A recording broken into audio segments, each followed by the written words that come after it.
Gas পুরো ফ্যানটি এখন দেখতে পাচ্ছেন। পুরো ফ্যানটি আমি আনবক্সিং করেছি, দেখুন।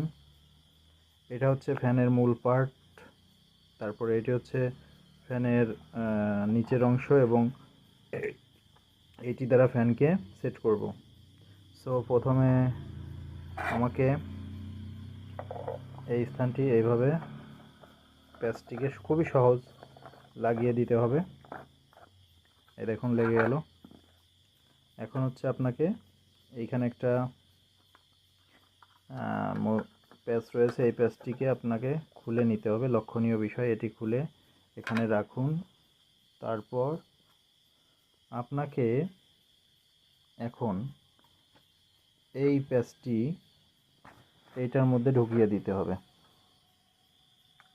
এইভাবে যে পাশ দিয়ে আপনি প্যাচ দেবেন সেই স্থানটি এভাবে ঢুকিয়ে দিয়ে তারপরে আপনাকে